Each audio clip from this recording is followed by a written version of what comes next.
মধ্যপ্রাচ্যের আকাশ আজ মার্কিনীদের জন্য এক জীবন্ত জাহান্নাম। আমেরিকার চিরকালের দম্ভ আর অহংকারকে মাটির সাথে মিশিয়ে দিয়েছে ইরানের এক রাতের তাণ্ডব। জর্ডানের বুকে গড়ে তোলা মার্কিনীদের সেই দুর্ভেদ্য আল আজরাক বিমান ঘাঁটি, যা ছিল এই অঞ্চলে তাদের শক্তির মূল উৎস, তা এখন শুধুই জ্বলন্ত কয়লা। তেহরানের ছোড়া 12টি শক্তিশালী ব্যালিস্টিক মিসাইল যখন ধেয়ে আসছিল, তখন মার্কিনীদের অত্যাধুনিক ডিফেন্স সিস্টেম স্রেফ খেলনায় পরিণত হয়। চোখের পলকে পুরো ঘাঁটি ধ্বংসস্তূপে পরিণত হলো, আর সেখানে থাকা মার্কিন সেনাদের পালানোর সব পথ চিরতরে বন্ধ হয়ে গেল।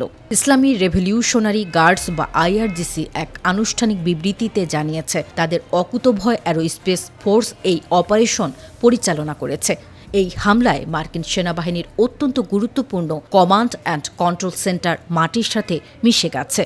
শুধু তাই নয়, আমেরিকার অহংকার বলে পরিচিত বিলিয়ন ডলারের F-35, F-15 এবং F-16 ফাইটার জেটগুলো রানওয়েতেই পুড়ে কয়লা হয়ে গেছে। পেন্টাগনের সবচেয়ে আধুনিক এই যুদ্ধ বিমানগুলো এখন কেবলই লোহার ভাঙাড়ি এবং ছাইয়ের স্তূপ। আইআরজিসি স্পষ্ট ভাষায় হুঁশিয়ারি দিয়েছে, ওয়াশিংটনের যে কোনো অপকর্মের জবাব এভাবেই দেওয়া হবে, এবং মার্কিনীদের এই দস্যুতা বন্ধ না হওয়া পর্যন্ত ইরানের এই প্রতিশোধের আগুন জ্বলতেই থাকবে। ইরানের এই চরম প্রতিশোধ কেবল জর্ডানের বিমান ঘাঁটিতেই সীমাবদ্ধ ছিল না। একই রাতে ইরানের নৌবাহিনী এবং সেনাবাহিনী একযোগে পুরো মধ্যপ্রাচ্য জুড়ে মার্কিন সামরিক স্থাপনাগুলোর উপর চড়াও হয়। ইরানের খাতাম আল আনবিয়া সেন্ট্রাল হেডকোয়ার্টার্স জানিয়েছে, তাদের বিশেষ ড্রোন স্কোয়াড বাহরাইনে অবস্থিত মার্কিন পঞ্চম নৌবহরের মূল সদর দফতরে নিখুঁত ও সফল হামলা চালিয়েছে। মার্কিন নৌবাহিনীর এই প্রধান ঘাঁটিও এখন ইরানের কামিকাজে ড্রোনের আঘাতে বিপর্যস্ত। ইরানের এই চূর্ণ বিচূর্ণ করে দেওয়া জবাবের পর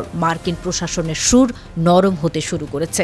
ওয়াশিংটন ইতিমধ্যেই ইরানের দক্ষিণাঞ্চলে তাদের সমস্ত হামলা বন্ধ করার ঘোষণা দিতে বাধ্য হয়েছে। ইরানের সামরিক সদর দফতর গর্বের সাথে জানিয়েছে, আমেরিকার এই পিছু হটা মূলত ইরানের সশস্ত্র বাহিনীর ক্র্যাশিং রেসপন্স বা প্রচণ্ড জবাবের কারণেই সম্ভব হয়েছে।